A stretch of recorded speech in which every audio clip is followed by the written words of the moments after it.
Bien le bonjour à toutes et à tous, Valentin Offrand avec vous pour ce point de marché du jeudi 5 juillet 2018. Aujourd'hui, comme vous avez pu le constater, nous avons les minutes de la Fed qui sont attendues, donc un compte rendu tout simplement de ce qui s'était dit pendant la réunion des membres du FOMC il y a de cela 3 semaines lors de la décision des taux du 13 juin. Donc voilà, compte rendu qui sera publié à 20 heures. En attendant, comme vous le savez, on a quand même pas mal de catalyseurs en ce moment. On a Wall Street qui va revenir d'un jour et demi de vacances. Nous avons le NFP demain, nous avons la mise en place des premières taxes américaines contre la Chine et également réciproquement les taxes chinoises contre les États-Unis demain également. Donc aujourd'hui ça devrait être, je pense, source de volatilité. Ce matin on a eu des bonnes statistiques allemandes et donc voilà, on va faire un petit tour de l'état du marché. Bonjour à vous Raymond, j'espère que vous allez bien. Eliane que je salue également, Thierry, Ramsey, Hubert, voilà, bien le bonjour euh, à vous tous, chers auditeurs et auditrices. Alors sans plus attendre, comme d'habitude, je vous invite à prendre connaissance de l'avertissement légal sur le risque. Le trading avec effet levé amplifie toujours les gains et les pertes. Un compte risque limité prend un risque de perte du capital investi. L'investissement sur compte titre prend un risque de perte en capital. IG fournit exclusivement un service d'exécution d'ordre. La présentation est à titre indicatif et ne saurait être considérée comme un conseil ou une recommandation. Au niveau du briefing d'actualité, alors on a d'un point de vue guerre commerciale États-Unis, Union européenne, on aurait l'UE qui envisagerait de tenir des négociations sur un accord visant à réduire les barrières commerciales entre les plus gros exportateurs de voitures au monde, c'est-à-dire les États-Unis, le Japon, la Corée du Sud et bien évidemment l'Union européenne. Euh, Toujours dans ce contexte de guerre commerciale, on a l'ambassadeur des États-Unis en Allemagne qui a déclaré au patron automobile allemand hier que Donald Trump suspendrait les menaces d'imposer des tarifs sur les voitures européennes si l'Union européenne levait les droits sur les voitures américaines. Parce que je ne sais pas si vous le savez, mais l'UE applique des taxes sur les voitures américaines importées bien évidemment dans l'UE et non l'inverse. Enfin, et c'est pas réciproque. C'est-à-dire qu'il n'y a pas encore de taxes sur les voitures européennes, euh, mais il y en a sur les voitures américaines. Voilà. Au niveau de la Corée du Nord, on a Mike Pompeo qui se rendra aujourd'hui à Pyongyang pour demander un plan détaillé au désarmement, un plan détaillé du désarmement de la péninsule. Au niveau du Brexit, on a le plus grand constructeur automobile britannique qui est Jaguar Land Rover qui a déclaré qu'un hard Brexit lui coûterait 1,2 milliard de livres par an, ce qui limiterait ses futures opérations au Royaume-Uni. Voilà, donc ça donnait c'est de plus en plus tendu en tout cas au niveau de l'industrie automobile dans le Royaume-Uni. Ça semble vraiment et même industriel hein, parce qu'avec Airbus pareil qui menace de sortir son industrie du Royaume-Uni si c'était un hard Brexit, s'il n'y avait pas d'accord commercial, ça montre bien que l'industrie est extrêmement exposée au marché unique européen. En Europe, et toujours en Europe, on a le différend de longue date entre la Pologne et l'UE sur les valeurs démocratiques qui se sont intensifiées, qui s'est dégradé plutôt hier après l'entrée en application d'une loi qui exige le départ d'environ un tiers des juges à la Cour suprême, donc polonaise, ce qui remet un petit peu en doute l'intégrité du gouvernement sur l'influence de la justice polonaise. Au niveau de la guerre commerciale sino-américaine, on a le ministre des Finances chinois qui a indiqué que la Chine ne donnera pas le premier coup dans une guerre commerciale avec les États-Unis et ne sera pas le premier à lever les droits de douane. Ce qu'attendent les investisseurs, ce qu'attend le marché, c'est que les taxes chinoises devraient prendre effet immédiatement après celles américaines qui sont prévues vendredi à minuit, heure de Pékin. Donc je vous rappelle, à minuit, heure de Pékin, les Américains devraient taxer à hauteur de 20%, 20 ou 25%, 20 ou 25% de taxes sur 34 milliards de dollars de produits chinois.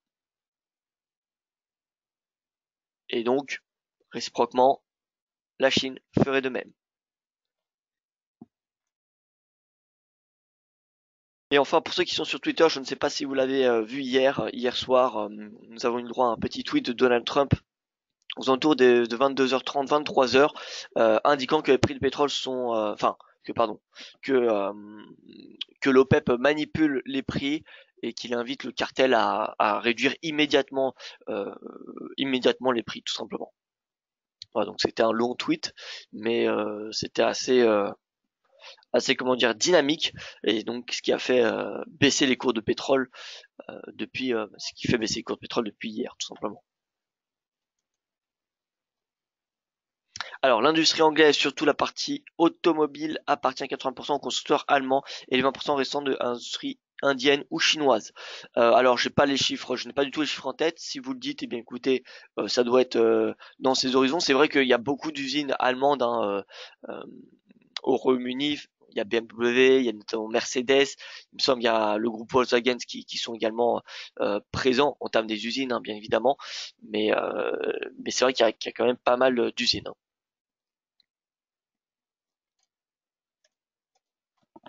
Au niveau du résumé de la science asiatique, parce que voilà, américaine c'était complètement fermé. On a eu un Dixie qui a toutefois été en baisse.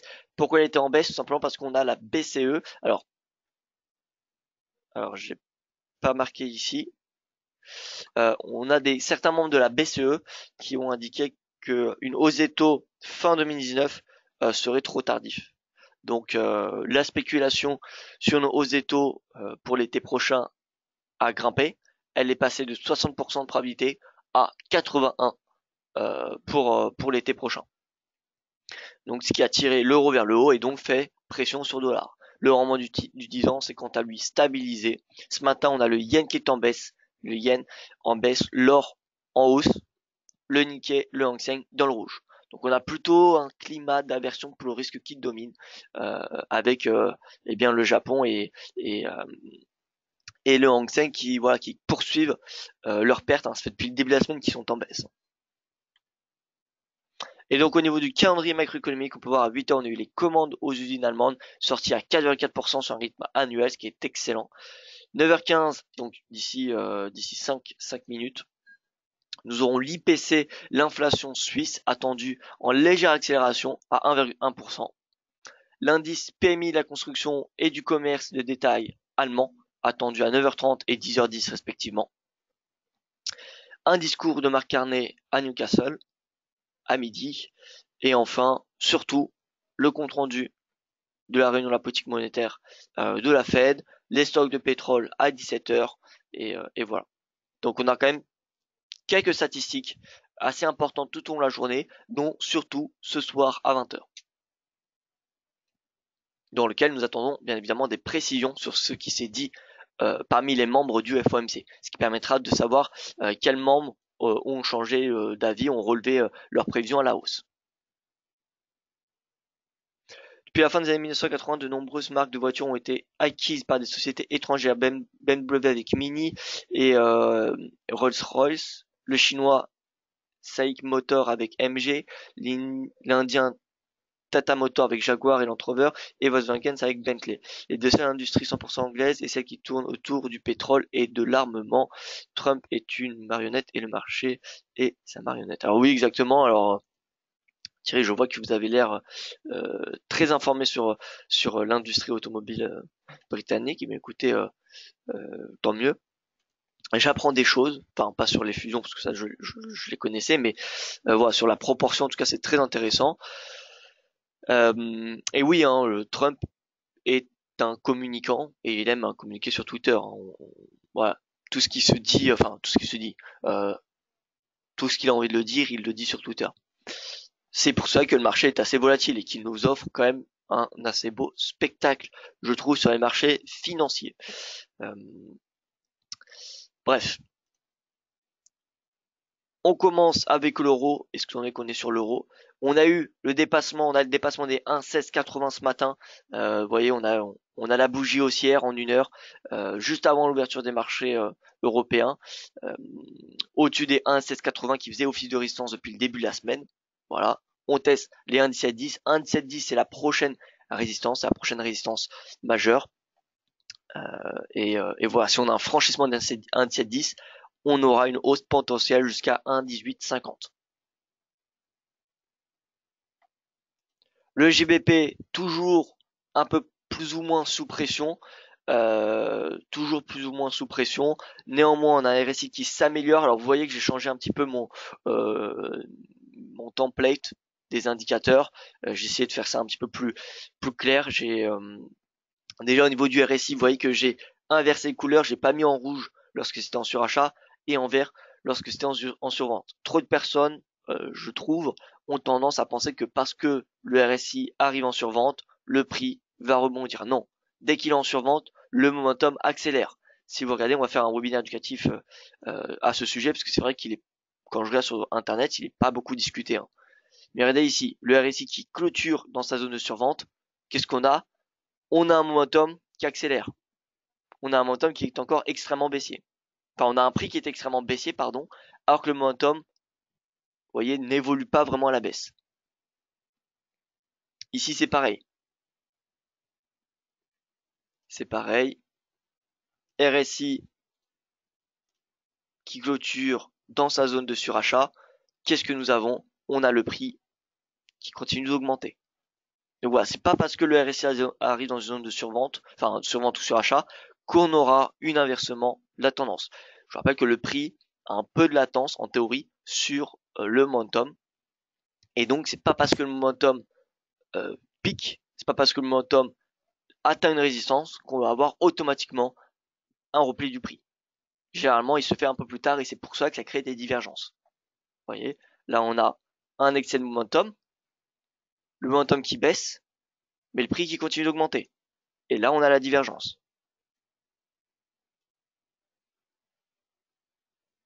Là on n'a pas de divergence, mais on a un momentum qui est plutôt à plat. Vous voyez, momentum à plat. Alors que le prix continue d'augmenter, de baisser. Il faut vraiment voir le momentum comme de l'inertie. Plus vous accumulez l'inertie et plus ensuite vous allez aller loin sur votre vélo. Et bien là c'est pareil. Plus le momentum est élevé et plus le prix ensuite il a de l'inertie et donc va continuer d'augmenter même si le momentum n'augmente plus vraiment. Voilà.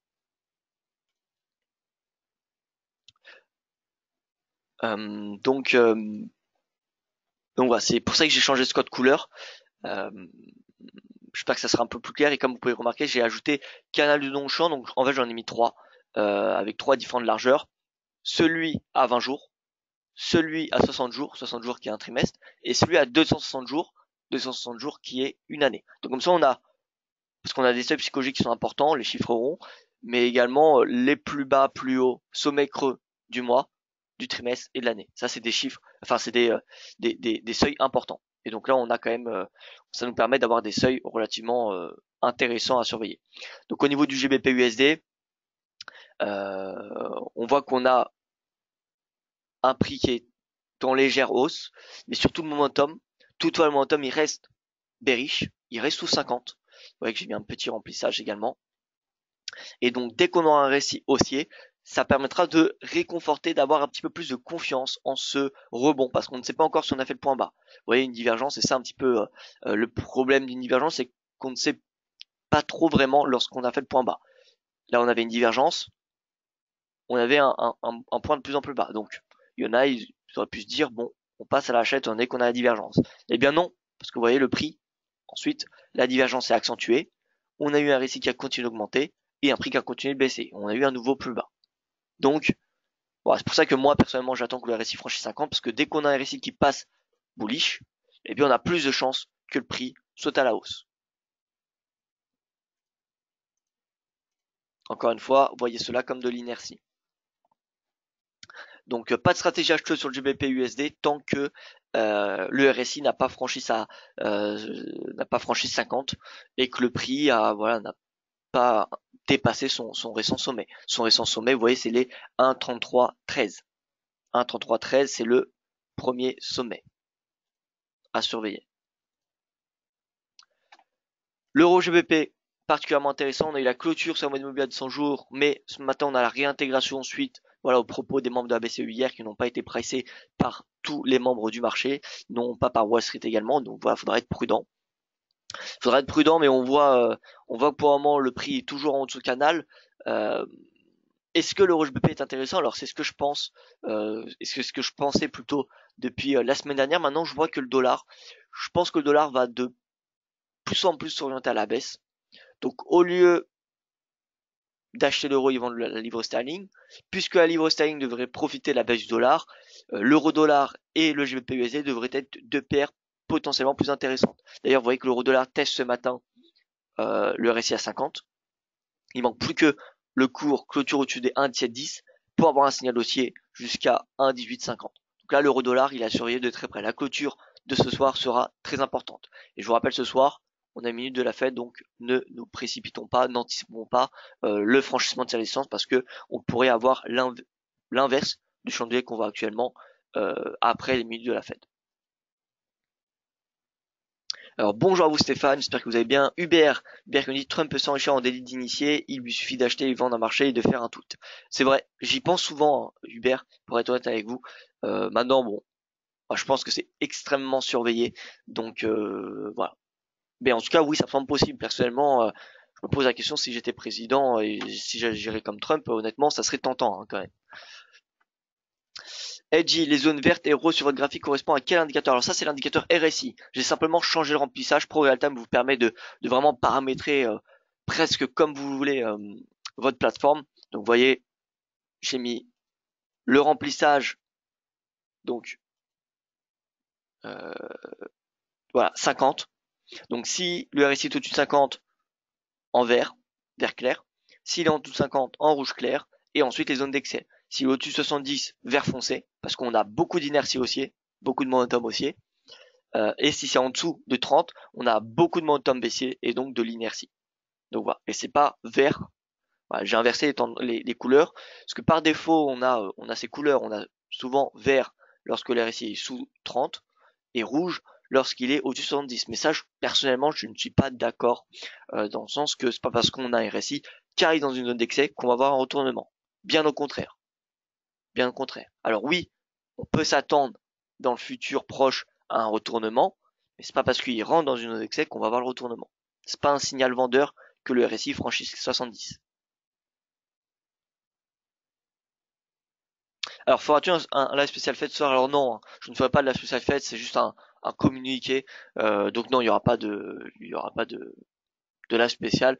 Les lives spéciaux seront, le prochain sera en septembre. D'ailleurs, l'année prochaine, il y en aura beaucoup plus, étant donné que Jérôme Powell a décidé de d'avoir une conférence de presse à chaque décision des taux. Alors que auparavant, c'était une fois sur deux, il me semble. C'était janvier, mars, juin, septembre, décembre. Voilà, on avait ces 5 dates pardon dans l'année où on avait un compte rendu, un meeting, une conférence de presse et un discours du gouverneur de la Fed. L'année prochaine, ça va doubler. Donc on en aura beaucoup plus de webinaires spécial Fed.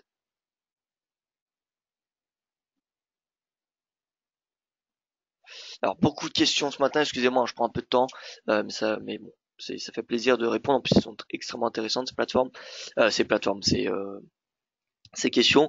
Alors bonjour, c'est quoi ce logiciel graphique qu'on utilise ici sur DFX? Alors cette plateforme, c'est Pro Real Time qui est disponible chez Pro Real Time ou si vous ouvrez un compte chez IG. Une question pratique. Est-ce que notre version PRT est la même que celle officielle de PRT où il nous manque des options ou des modules ou informations complémentaires? Alors, il me semble que c'est pas tout à fait la même. Je ne suis pas sûr à 100%. Il doit y avoir quelques petites variantes. Voilà, François Hoffman qui nous dit non, pas la même. Voilà, donc c'est pas la même. Concrètement, d'un point de vue graphique, c'est la même. Maintenant, il me semble, d'un point de vue des options, il y a beaucoup de similitudes, à mon avis, de similitudes. Je pense qu'il y a à peu près, on va dire 80% de ce que vous avez là, qui est identique à PRT, si je me trompe pas. Enfin, à PRT de Pro Real Time. En tout cas, je pense que pour la plupart d'entre nous, cette plateforme est de loin suffisante pour trader, pour faire l'analyse graphique. Pour être honnête avec vous, il y a deux plateformes pour faire de l'analyse graphique qui sont pour moi vraiment intéressantes et faciles à utiliser. C'est un PRT, deux TradingView. Voilà. PRT, TradingView, c'est les deux meilleures plateformes pour faire de l'analyse. Et pour trader, honnêtement, ProRealTime, je pense que c'est la meilleure. D'un point de vue ergonomie, c'est hyper simple, c'est hyper intuitif, c'est vraiment visuel, c'est vraiment propre. Aurélien qui me dit, ouais, pour ma part, c'est ma plateforme préférée, voilà. Moi, personnellement, je suis passé sur ProRealTime il y a un peu moins d'un an. Je vous avoue qu'au début, j'étais un petit peu perdu puisque j'étais vraiment un adepte de TradingView. Donc, ça a été, on va dire, la première semaine voilà, j'étais un petit peu sceptique et c'était un petit peu compliqué. Mais je vous avoue que maintenant, faire sans PRT, ça serait compliqué parce que, voilà, quand vous avez plusieurs écrans, PRT, c'est juste magnifique. C'est magnifique. C'est vraiment une plateforme très très pratique. On passe directement des ordres sur les graphiques ProRealTime. Alors oui, hein, moi vous voyez que j'ai enlevé, vous pouvez tout paramétrer. Hein. Option de plateforme, euh, option de trading, vous voyez vous pouvez tout mettre, vous pouvez tout activer. Mais là concrètement, donc moi j'ai tout activé, mais sinon vous pouvez laisser afficher plein de plein de boutons d'achat, de vente avec le montant, etc., etc. Moi, il y a un tas de choses que vous pouvez faire hein, d'un point de vue trading. Là, moi, j'ai désactivé tous les options de trading pour que ça soit plus clair pendant mes webinaires, hein, pour qu'on garde que l'essentiel. Mais vous voyez que on peut vraiment tout mettre. Il y a un tas de choses que vous pouvez mettre, gain latent, position, bref, gain du jour. Voilà, il y a vraiment énormément de choses. Bon, je reviens à ce point de marché parce que on s'éloigne un petit peu du sujet principal. Euh, alors, donc l'euro-dollar, ce soir, après minute de la Fed, enfin plutôt demain matin, en attendant la clôture du chandelier journalier, on va avoir peut-être un signal haussier si on a le cours qui clôture au-dessus de 1,1710 et le momentum au-dessus de 50. Dans ce cas, il sera possible d'acheter l'euro dollar jusqu'à 1,1852. Regardons rapidement les tendances ce matin. On a l'euro NZD-GBP AUD haussier et à l'inverse USD Yen qui sont tous les deux orientés à la baisse. Donc c'est dans ce sens, je pense qu'il faut se positionner en amont des taxes, hein, des taxes douanières qui seront en place dès demain pour les États-Unis et la Chine. Donc voilà, on pourrait avoir un nouveau climat d'aversion au risque. Donc en tout cas ce matin, l'euro se paye, le yen se vend, l'euro yen du coup semble intéressante. L'euro yen, vous voyez, on vient viser les 130. En intraday, 130, ça me semble possible. Donc il y a environ 60 pips de hausse à aller chercher. On a RSI au-dessus de 50, on a le prix au-dessus de la moyenne mobile à 20, 20 et 50 périodes. Voilà, donc on va tout simplement chercher le seuil psychologique.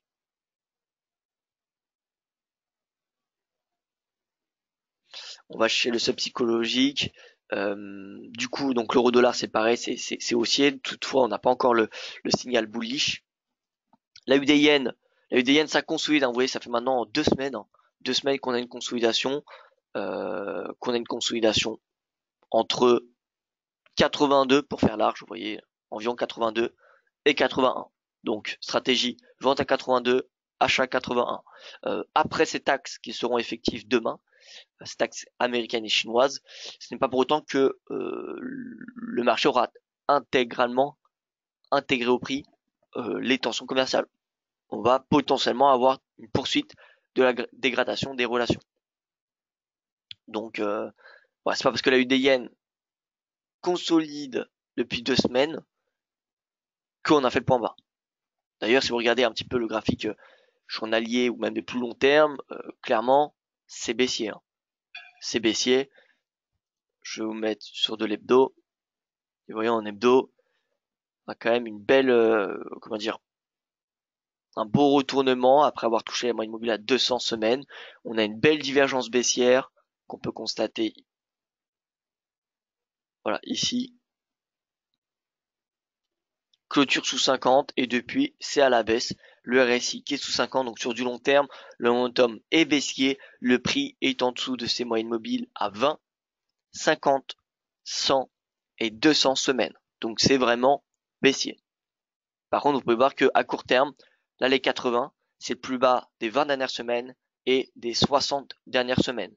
donc environ d'un an et de 6 mois. De 6 mois et d'un an. Forcément, si c'est le plus bas d'un an, c'est aussi le plus bas de 6 mois. Vous voyez, donc là, on a un puissant niveau de support à 81. On a un puissant niveau de support.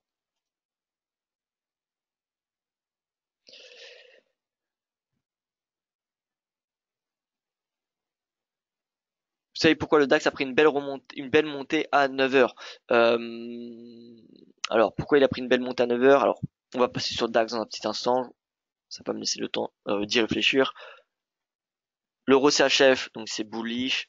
Voilà, c'est bull. Hein. Jusqu'à j'ai écrit un article franc mardi, me semble. Oui, c'était mardi. Euh, qui proposait une stratégie haussière jusqu'à 1,1657 avant un possible retournement.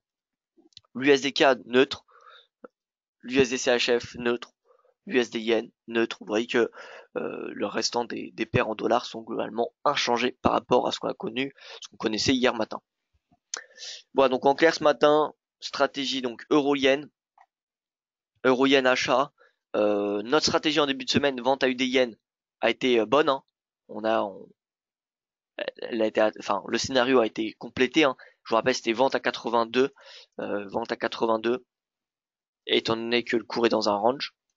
Donc c'était vente à 82, c'était lundi, il me semble, et achat, achat à 81. Donc voilà, on a un range. Statiquement, quand un cours est dans un range, quand un actif est dans un range, il y a plus de chances qu'il continue d'osciller dans celui-ci plutôt qu'il en sorte. Pour en sortir, c'est généralement, il faut de la volatilité. Donc, comment surveiller la volatilité? Vous pouvez mettre les bandes de Bollinger. Bandes de Bollinger que je ne peux pas mettre parce que la fenêtre que j'ouvre est sur un autre écran qui est actuellement déconnecté. Donc, je ne vais pas pouvoir les mettre. Ou alors peut-être, voilà. Bande de Bollinger. Bande de Bollinger. Trop de quand il y a des bandes trop petites, c'est généralement euh, en amont d'une reprise de la volatilité. Donc on va se mettre en 4 heures. 4 heures, bon là les bornes elles sont assez larges, mais dès qu'on aura un pincement des bornes, c'est souvent en amont d'une reprise de la volatilité. Regardez ici par exemple, c'est un excellent exemple. Hausse de la volatilité, pincement, retour de la volatilité. Donc dès qu'on a une volatilité trop basse, c'est comme un VIX, hein, comme quand vous avez un VIX à 8. Est-ce qu'il faut mieux l'acheter ou le vendre? Même s'il y a tendance à baissière, est-ce que vous achetez ou vous le vendez? Eh bien, il y a beaucoup plus de chances qu'il progresse. Parce qu'on peut pas avoir une volatilité nulle. Donc un VIX à 8, ça se paye. Même à 9, même à 10. Eh bien là, c'est un petit peu pareil. Dès qu'on a une volatilité trop basse, enfin, oui, trop petite, trop faible, c'est généralement en amont d'un nouveau pic. Pic de volatilité, bien évidemment. Donc là, la UD-Yen, on voit que les bandes sont encore assez larges. Il n'y a pas encore de pincement. Donc à part si on a des taxes inattendues vendredi qui sont mises en place, des taxes supplémentaires inattendues, pardon, oui, en plus de ceux que le marché a déjà pricé, eh bien, on aura, oui, le yen qui va enfoncer la UD sous les 81. Et donc, à contraire, voilà, pendant ces 2 semaines, le marché a clairement intégré au prix ces tarifs douaniers. Ces tarifs douaniers c'est 34 milliards hein, de taxes, enfin, sur 34, les taxes sur 34 milliards de produits chinois, 34 milliards de dollars de produits chinois ne remettent pas en cause la croissance mondiale. Hein. C'est pas ces 34 milliards de dollars de produits chinois taxés qui posent problème, enfin qui menacent l'économie mondiale. C'est l'escalade. Si il y a les 200 milliards de dollars de produits chinois qui sont taxés, là il y aura potentiellement oui un impact sur l'économie mondiale. Mais ce qu'on va connaître demain, c'est juste, comment dire, un avant-goût après les taxes de l'acier, enfin un avant-goût. C'est voilà, c'est assez faible d'un point de vue impact sur l'économie mondiale. Donc au niveau des indices, donc pardon, Forex stratégie, donc c'est euro-yen, euro-yen achat jusqu'à 130. L'euro il se paye étant donné qu'on a eu étant donné les pardon les commentaires de certains membres de la Fed hier qui, je rappelle, ont indiqué qu'une hausse des taux fin 2019 serait trop tard, eh bien, voilà, la probabilité d'une hausse des taux a augmenté. Tous les acteurs du marché n'ont pas encore intégré cela au prix, en partie les traders à Wall Street. Donc, c'est probablement à Wall Street, à l'ouverture, on va avoir une hausse de l'euro. Donc voilà, on a encore une marge haussière de l'euro et le yen semble la devise la plus baissière ce matin. Donc l'euro-yen en intraday me semble intéressante.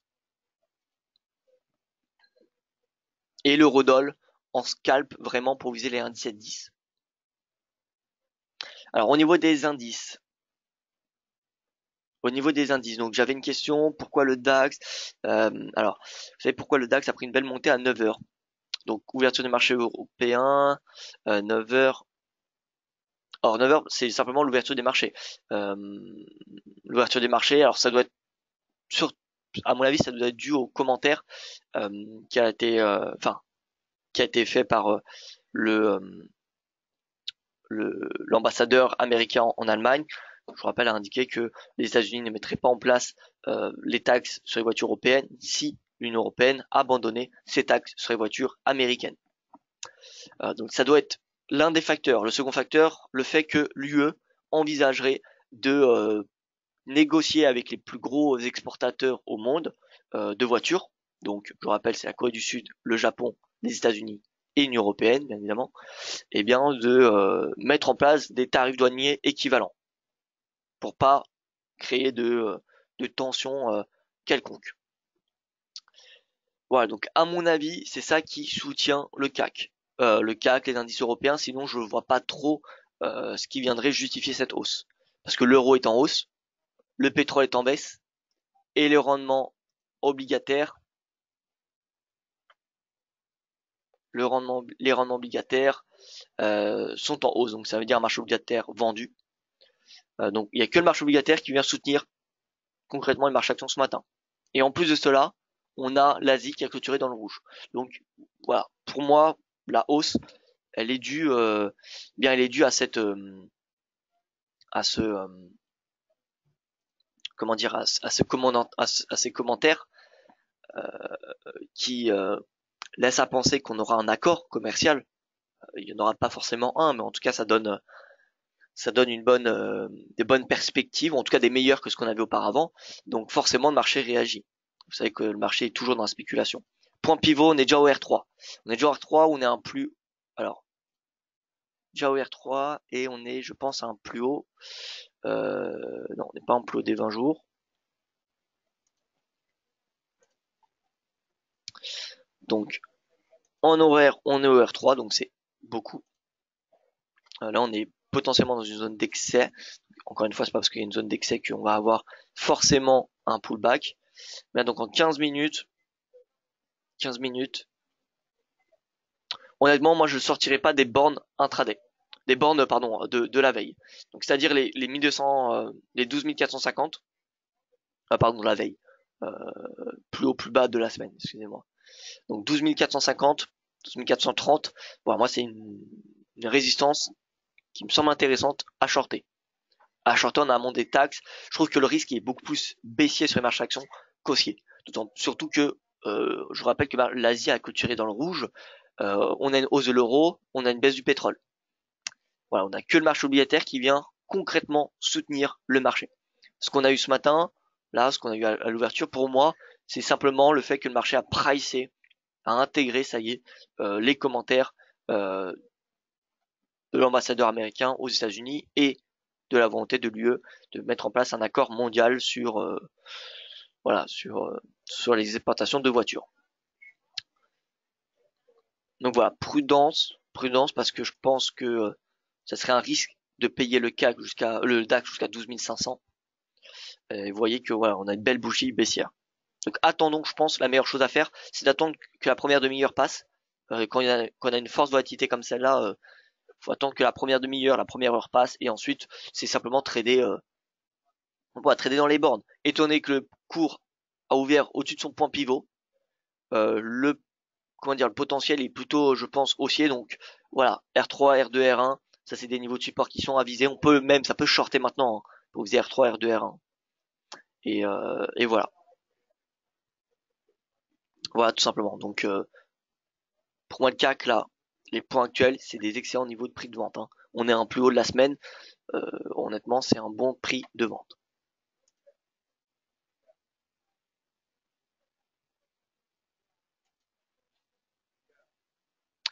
C'est aussi dû aussi aux commandes à l'industrie à 8 heures. Oui, c'est vrai, Nicole, vous avez raison. C'est vrai, je sais pas pourquoi je n'ai pas cité. On a eu d'excellentes commandes à l'industrie à 8 heures en Allemagne. Donc ça vient également réconforter le fait que voilà, les menaces commerciales n'ont pas inquiété les commandes, n'ont pas inquiété euh, l'industrie. Donc c'est une bonne chose également. Très bien vu, Nicole. Futur CAC aussi 11 de 50 points depuis 8 heures, donc pareil le CAC, hein, c'est le même topo. Peut-être un petit peu moins de volatilité, non, c'est pareil. Est-ce qu'on est au plus haut de la semaine? Plus haut de la semaine, oui on est au plus haut de la semaine, vous voyez. On est au plus haut de la semaine, donc pareil, R3 qui se short pour viser le R2 et le R1.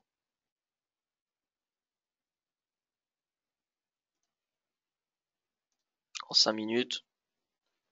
5 minutes, voilà, là on a une belle zone de résistance. Ça se short pour viser un, donc je répète, R2, R1, puis pourquoi pas le point pivot et même plus bas, hein. Si on a une dégradation, je ne serais pas étonné que les marchés européens finissent dans le rouge, hein. Étant donné que l'Asie a clôturé dans le rouge, que l'euro est haussier et que le pétrole est baissier, si ça continue comme ça, les indices européens vont rapidement corriger leur hausse de l'ouverture, hein.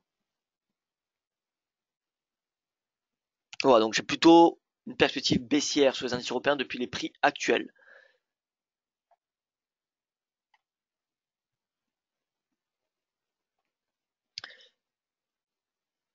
On passe sur le FTSE peut-être. Ça fait quelques jours qu'on n'a pas fait le FTSE. Donc le FTSE ne bondit pas autant. Donc oui, on peut donner crédit de la hausse des indices, de la surperformance des indices européens et ce matin par l'industrie et les bonnes commandes aux industries allemandes et les commentaires de l'UE. Vous voyez que il est au R2 alors que les CAC ou DAX sont au R3. Donc voilà, on a beaucoup moins d'optimisme sur la bourse britannique. Toutefois, le R2, pareil, hein, je pense qu'il se vend. Je pense qu'il se vend. Et voilà, le R1 et le point pivot du jour peut-être, peuvent être pardon, des objectifs baissiers pour de l'intraday. En plus qu'on est à 7600, donc seuil psychologique.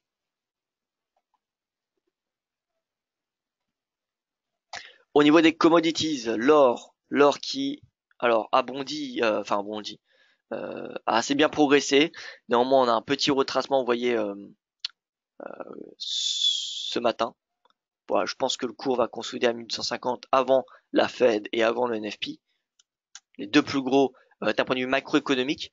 Les deux prochains catalyseurs majeurs avant la fin de la semaine, c'est minute de la Fed ce soir à 20 h et le NFP demain après-midi. D'ailleurs, on fait pas de webinaire spécial Fed ce soir, mais par contre, il y a un webinaire spécial NFP demain que vous pourrez retrouver avec notre collègue Yoav Nizar à 14h15. 14h15, demain, webinaire spécial NFP.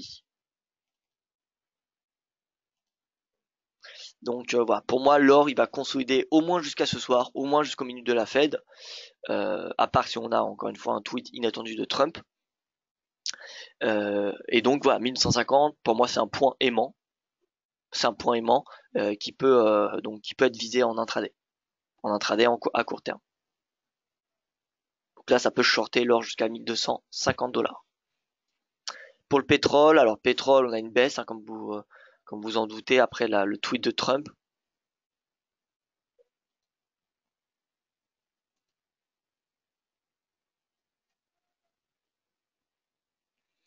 Donc là, on a un retour au pivot du jour. Retour au pivot du jour.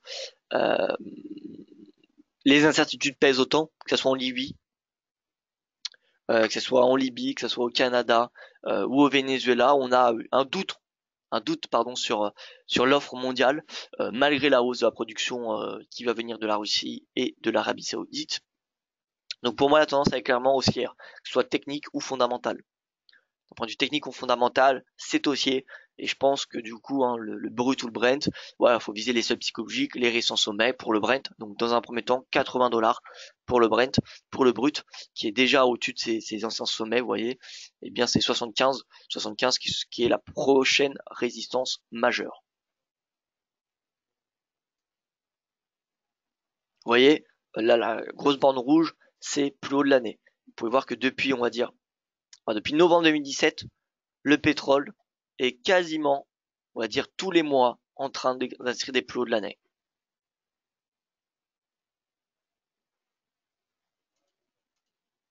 Voilà, donc brut, Brent haussier. Brut, je vous avoue qu'il serait plus intéressant à acheter s'il y a un retour à 70 $. Mais par contre, le Brent, au prix actuel, il y a moyen de passer à l'achat pour viser les 80. Voilà, et au niveau du Bitcoin, on va passer sur TradingView. Euh, voilà, Bitcoin, je m'attends à un rebond. Je m'attends à un rebond pour être honnête avec vous. On a le RSI aujourd'hui qui teste 50. Si on a une clôture au-dessus de 50, ça sera un signal haussier direction 7750, puis 10 000 $ en cas de cassure de la première résistance. Donc là, il faut simplement attendre que le RSI dépasse 50. Il faut que le RSI dépasse 50. Hier, il a clôturé à, donc nous sommes le 5, le 4, RSI 49,53. Donc voilà, il faut vraiment que le RSI franchisse 50 pour anticiper un retour du prix à 7750. Voilà, et c'est le même topo pour l'Ether. L'Ether qu'on regarde tout de suite. Alors, oscillement logarithmique.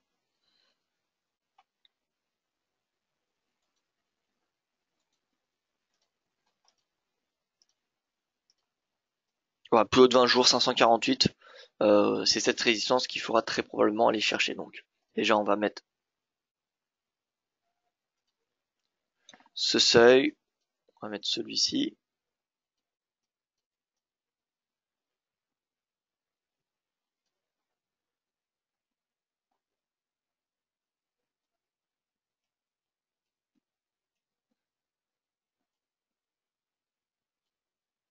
Voilà, donc, si RSI clôture au-dessus de 50, l'Ethereum ira très probablement chercher les un peu en dessous de 600 $, vous voyez, vers 567 et quelques. D'ailleurs, on peut constater une belle divergence haussière sur l'Ethereum, qu'on en avait discuté hein, dans le webinaire spécial crypto-monnaie, mais vous voyez, on a des creux de plus en plus hauts, des creux de plus en plus bas. Et Ripple, bon, on met dans le Ripple du coup, voilà, on termine vraiment avec un point sur les cryptos. Si vous avez des questions, dernières questions, n'hésitez pas à me les poser. Ripple, c'est pareil, on a on a une divergence, on a la même configuration, sauf qu'on voit un momentum qui est quand même qui semble un petit peu moins bon que qui semble un petit peu moins comment dire, oui, optimiste que ce qu'on a sur le Bitcoin ou l'Ethereum. Donc voilà, prudent sur Ripple. Personnellement, Ripple, je suis pas extrêmement optimiste à long terme sur cette crypto. Même si voilà, pour être honnête avec vous, c'est presque impossible de savoir laquelle va être la numéro 1 dans 2 ans. Ou dans même dans 5 ans, dans 2 ans, dans 10 mois, on ne sait pas. Donc voilà, moi je vous dis simplement que je suis pas très optimiste sur sur la technologie et sur l'efficacité de cette enfin surtout pas l'efficacité parce que c'est efficace, mais surtout son administration. Vous savez que les XRP sont détenus alors actuellement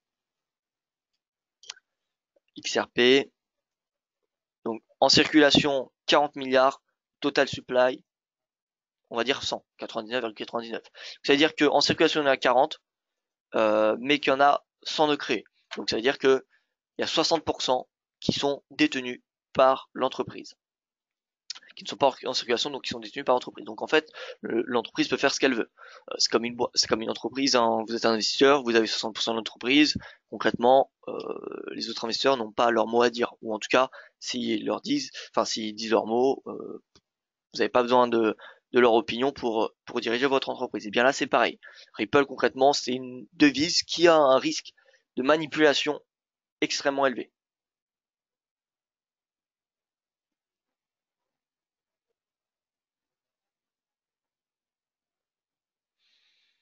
Alors Thierry, bien évidemment, je peux pas vous dire les chiffres. Alors Thierry qui nous demande, je serais curieux de savoir si beaucoup de clients traitent les cryptos. Dans mes amis qui ont comme moi un compte IG, il n'y en a personne.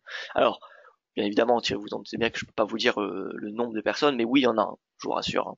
Et je vous dis pas ça voilà, juste pour rassurer ou pour faire, pour, euh, pour quelconque raison. Hein. C'est, oui, il y en a qui traitent les cryptos chez IG. À ton avis, est-ce que l'Ether ou le Bitcoin qui est plus solide en investment? Alors oui, Pascal. Hein. Alors en investissement. Alors moi, je donne pas des conseils d'investissement, mais voilà, le Bitcoin et l'Ether, c'est vraiment, le Bitcoin, c'est la naissance de la blockchain, on va dire, ou en tout cas la démocratisation de la blockchain, parce que la blockchain, ça existe depuis maintenant 30 ans. Ça a été inventé, il me semble, par l'armée américaine. En tout cas, voilà, ça a été créé bien avant le Bitcoin. Mais c'est vraiment le Bitcoin qui a donné une utilisation concrète de la blockchain. Et depuis, on n'a qu'une amélioration, on n'a que des améliorations de cette blockchain, de la technologie blockchain. Et l'Ether, pour moi, oui, c'est l'une des plus prometteuses dans le sens que, voilà, c'est vraiment un ordinateur mondial. Ça va permettre dans le futur, et ça permet déjà aujourd'hui, mais on ne sait pas vraiment, nous en tant que, que citoyens, que voilà, ça va permettre d'automatiser beaucoup de facteurs et d'avoir peut-être plus de une justice plus juste, plus rapide et moins coûteuse pour des contrats, pour n'importe quel contrat. Voilà, parce que tout sera automatisé, programmé et infalsifiable. Surtout, c'est vraiment l'innovation majeure de la blockchain, c'est que c'est infalsifiable.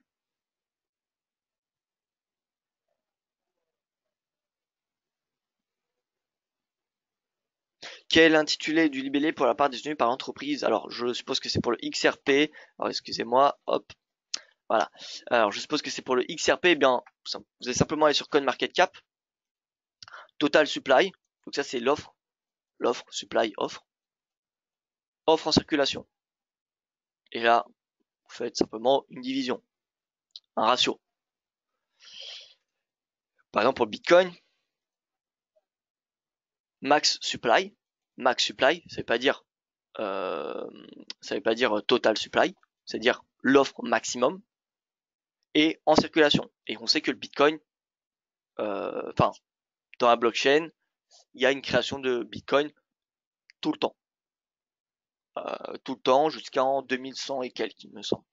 Donc, normalement, le nombre de Bitcoin en circulation va atteindre max supply dans l'ordre de 2100 en 2100 et quelques. Voilà. Donc c'est pas total supply, c'est max supply. Pour les terres, on regarde rapidement. Voilà, donc ils sont tous en circulation. Voilà tout simplement. Alors, et ensuite, il ne faut pas oublier que l'ESMA, en imposant un effet de 2 pour les cryptos à partir de août, essaie de tuer le trading sur les cryptos. Alors peut-être, hein, moi, vous doutez bien que je vais pas pouvoir donner mon avis sur cette décision. Voilà. Maintenant, honnêtement, effet levier de 2, d'un point de vue vraiment personnel, je trouve ça amplement suffisant pour les crypto-monnaies. Trader avec un effet levier plus de 2, euh, c'est déjà bon. La volatilité a quand même pas mal diminué sur les cryptos comparé à ce qu'on a connu en décembre, mais elle reste quand même généreuse ces crypto-monnaies. Donc voilà. Personnellement, je trouve que ça vaut. Est-ce qu'on a besoin de traiter les crypto-monnaies avec un effet levier supérieur à 2? Je ne pense pas. Maintenant, après, ça dépend de chacun. Peut-être qu'il y en a qui en ont besoin, et dans ce cas-là, oui, c'est cas, ça a posé problème. Donc voilà. Mais personnellement, moi, je trouve que c'est assez volatile pour trader. Un mot sur le gold. Bon, je reviens rapidement sur le gold. Le gold Ramsey, et je terminerai sur cet actif, simplement pour vous dire que le gold consolide et devrait continuer à consolider aujourd'hui. On devrait continuer à consolider aujourd'hui en amont des minutes de la Fed et en amont du NFP. Ces deux facteurs sont les deux prochains catalyseurs majeurs pour le dollar et donc pour l'or. Donc là, personnellement, je m'attends à une consolidation au-dessus de 1250 et en dessous du pivot du jour à 1257. Voilà, tout simplement. Voilà, écoutez, merci à vous pour votre attention comme d'habitude, merci pour votre présence, fidélité, voilà, et surtout pour votre voilà, participation. Ça fait plaisir d'avoir un webinaire aussi comment dire interactif. C'est le but hein, de ce point de marché. Je préfère en beaucoup plus échanger plutôt que juste parler pour parler. Donc voilà. Merci en tout cas pour votre comme d'habitude hein, pour votre présence, fidélité. Je vous dis à demain pour mon prochain point de marché demain matin. Et sinon vous retrouverez donc Yoav Nizar tout à l'heure 14h30 comme d'habitude pour son point de marché, pardon.